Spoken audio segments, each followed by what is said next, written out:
రేపు రాష్ట్ర వ్యాప్తంగా జరిగే గ్రామ సభల్లో ప్రజలే కాదు ప్రతిపక్షాలు కూడా సమస్యలు చెప్పుకోవచ్చని ఎమ్మెల్యే పంతం నానాజీ తెలిపారు.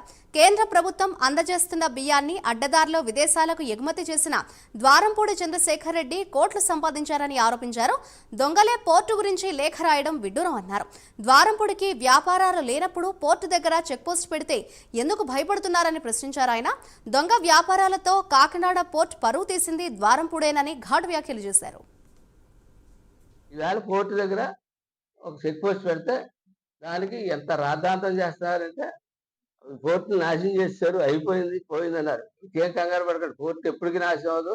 కోర్టును ఎలా నిలబెట్టాలో తెలుసు, కోర్టులోకి రాకపోకలు ఎంత పెంచాలో మాకు తెలుసు, మా ప్రభుత్వానికి అన్ని తెలుసు, మేము చేస్తాం. కానీ ఈ తనిఖీలు మరింత ముమ్మరంగా ఉంటాయి.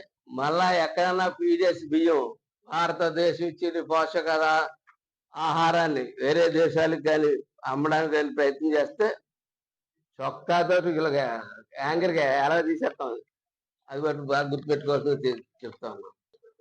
ఒకటైతే ఖచ్చితంగా నాదెండ్ల మనోహర్ గారు అయితే చెప్తా ఉన్నారు, ఖచ్చితంగా సివిల్ సప్లైస్ మంత్రి గారు ఎట్టి పరిస్థితుల్లోనే వదిలే పని లేదు. ప్రతి వారం 10 రోజులు ఒకసారి నేను వస్తా, దీన్ని సరి చేసి దాకా నేను ఇక్కడ కంటిన్యూగా వస్తా అని చెప్తా ఉన్నారు. పీడిఎస్ స్కామ్లో ఉన్న వాళ్ళు ఎవ్వడో కూడా తప్పించుకునే అవకాశం లేదు. ప్రతి ఒక్కళ్ళు శిక్షించబడతారని చెప్పి తెలియజేస్తా ఉన్నాను. మరో 2 చెక్ పోస్టులు కూడా వస్తాయని చెప్తా ఉన్నాను. మరో 2 చెక్ పోస్టులు కూడా త్వరలో వస్తాయి. కానీ ఎప్పుడులాగా కోర్టుకి మటుకు రవాణా కొనసాగుతుంది.